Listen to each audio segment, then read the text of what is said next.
नमस्कार बच्चों। पिछली कक्षा में हमने जैन परंपरा की देन पाठ पढ़ा और आज की कक्षा में हम इसके प्रश्न उत्तर देखने जा रहे हैं। जो रविंद्र केलेकर जी की जो गद्य है वो दो गद्य आपके सिलेबस में थे। पतझड़ में टूटी पत्तियों पुस्तक से उन्होंने दो गद्य लिए थे, जिसमें एक था गिन्नी का सोना और एक था जैन परंपरा की देन। तो गिन्नी का सोना चैप्टर के जो प्रश्न उत्तर है वो हम नहीं करेंगे क्योंकि वो चैप्टर हटा दिया गया है, और जैन परंपरा की देन पाठ के प्रश्न उत्तर हम करेंगे। और पिछली कक्षा में हमने इस पाठ को पढ़ा था। तो देखते हैं प्रश्न उत्तर में क्या क्या पूछा गया है। इसका जो पहला प्रश्न है, लेखक ने जापानियों के दिमाग में स्पीड का इंजन लगने की बात क्यों कही है? क्योंकि जो जापानी लोग हैं वो लगातार प्रतिस्पर्धा कर रहे हैं, अन्य देशों से होड़ कर रहे हैं, अमेरिका से आगे निकलना चाहते हैं और महीनों का काम दिनों में और दिनों का काम घंटों में करना चाहते हैं। और इसी कारण वो लोग क्या कर रहे हैं, आराम नहीं करते हैं, आराम के घंटे उनके कम हो गए हैं। और इसी कारण से लेखक ने कहा है कि उनके दिमाग में स्पीड का इंजन लगा है, वो भाग रहे हैं, दौड़ रहे हैं, वो दिन रात काम करने में लगे हैं। इसलिए कहा गया है कि उनके दिमाग में स्पीड का इंजन लगा है। वहीं अगला प्रश्न है, जापानी में चाय पीने की विधि को क्या कहते हैं? जापानी में चाय पीने की विधि को चा नो यू कहते हैं। ये मैंने पढ़ाते समय भी आपको अंडरलाइन करवाया था। जापान में चाय पीने की विधि को चा नो यू कहा जाता है। वहीं अगला प्रश्न है, जापान में जहाँ चाय पिलाई जाती है उस स्थान की क्या विशेषता है? जापान में जहाँ चाय पिलाई जाती है या टी सेरेमनी का आयोजन किया जाता है उस स्थान की मुख्य विशेषता होती है शांति। यानी कि उस स्थान पर बिल्कुल शांति का माहौल होना चाहिए, तभी लोगों का ध्यान मेडिटेशन या ध्यान की तरफ जाएगा और उनका जो दिमाग है वो बिल्कुल शांत रहेगा। इसलिए वहाँ की मुख्य विशेषता शांति होती है।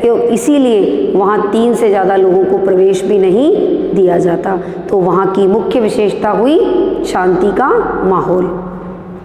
वहीं आगे 25 से 30 शब्दों वाले प्रश्नों के उत्तर अगर हम देखें तो उसमें जो जैन परंपरा की देन से जो प्रश्न है वो ये है कि चाजीन ने कौन सी क्रियाएं गरिमापूर्ण ढंग से पूरी की?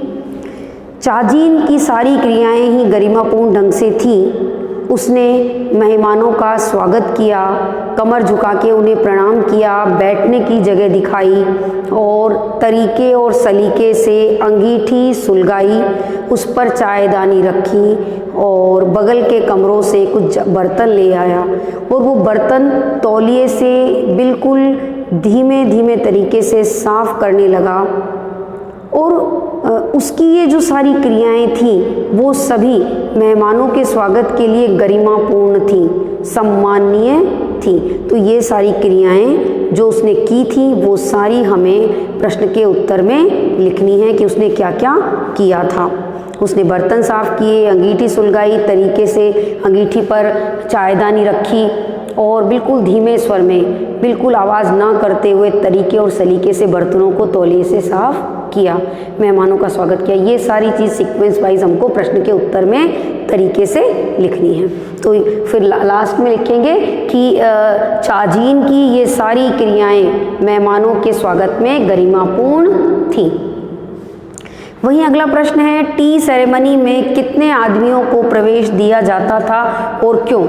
टी सेरेमनी में मात्र 3 लोगों को प्रवेश दिया जाता था और वो इसलिए था क्योंकि वहाँ का माहौल भीड़ भरा ना हो। यदि वहाँ ज़्यादा लोगों को प्रवेश दिया जाएगा तो वहाँ भीड़ हो जाएगी और जिसके कारण वहाँ की शांति का माहौल भंग हो जाएगा।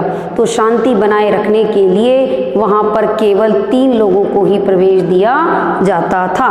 क्यों दिया जाता था? ताकि वहाँ का शांति का माहौल बना रहे और टी सेरेमनी का उद्देश्य पूरा हो सके।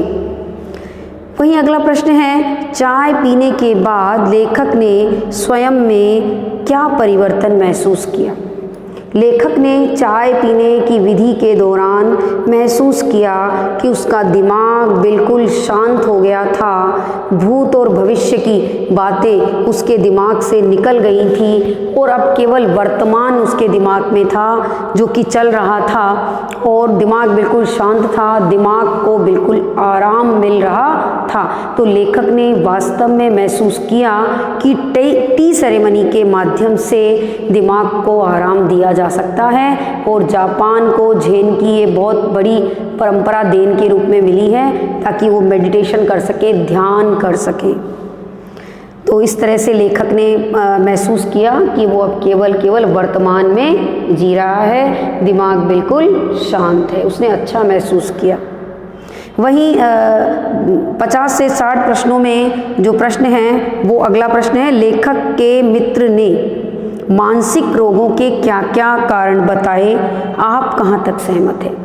लेखक के मित्र ने मानसिक रोगों के बहुत से कारण बताए, जिनमें ये था कि हम लोगों में लगातार अमेरिका से बढ़ रही प्रतिस्पर्धा, लगातार होड़, काम के घंटों की अधिकता, दिमाग को आराम ना मिलना, ये सभी कारण लेखक के मित्र ने बताए कि हम लगातार प्रतिस्पर्धा कर रहे हैं, होड़ कर रहे हैं, और इसके कारण जो हमारा जीवन है वो भागदौड़ का हो गया है, आराम के घंटों की कमी हो गई है, लोग लगातार काम में बिजी हैं, और ये सारे कारण ही मानसिक रोगों के हो रहे हैं, क्योंकि दिमाग को आराम नहीं मिलता। दिमाग में तो स्पीड का इंजन लगा है, महीनों का काम लोग दिनों में और दिनों का काम घंटों में निपटाने की जुगत में लोग लगे हैं, और यही होड़ के कारण, प्रतिस्पर्धा के कारण लगातार व्यक्ति मानसिक रोगी बनते जा रहे हैं।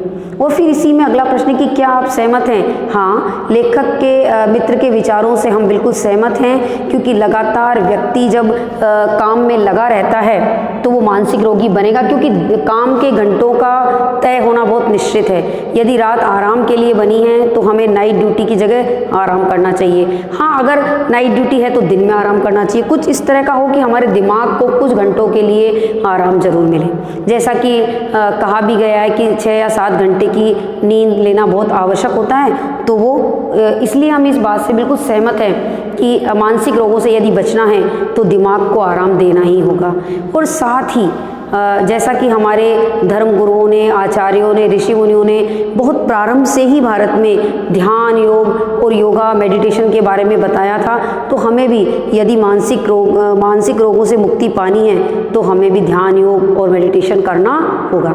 तो लेखक के विचारों से हम सहमत हैं, ये सारे कारण ही मानसिक रोगों के हो सकते हैं, और इसके अलावा भी कोई अन्य कारण हो तो आप इसमें आंसर में लिख सकते हैं। वहीं इसका अंतिम प्रश्न है के अनुसार सत्य केवल वर्तमान है और उसी में जीना चाहिए, लेखक ने ऐसा क्यों कहा, स्पष्ट करें।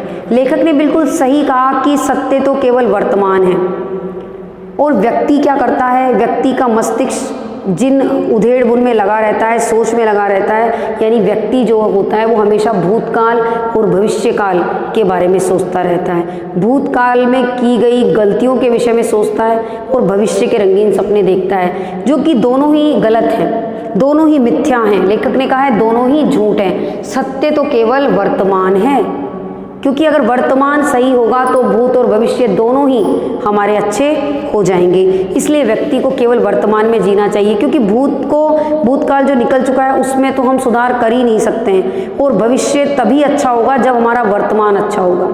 लेखक ने ये बात चाय पीते पीते महसूस की। जब उसके दिमाग को आराम मिला तो लेखक ने बिल्कुल सत्य कहा कि जो सत्य केवल वर्तमान है, भूत और भविष्य तो दोनों ही मिथ्या हैं, झूठ हैं, इसलिए हमें केवल वर्तमान में ही जीना चाहिए। और लेखक ने अपने उदाहरण से ये स्पष्ट किया, या आप भी इसको एक उदाहरण देकर स्पष्ट कर सकते हैं कि जब भी हम फ्री होते हैं तो या तो भूतकाल में खोए होते हैं या फिर भविष्य के रंगीन सपने देखते हैं, जो दोनों ही गलत हैं। क्योंकि यदि वर्तमान सही होगा, वर्तमान में हम सही काम करेंगे तो भूत और भविष्य दोनों ही हमारे अच्छे हो जाएंगे।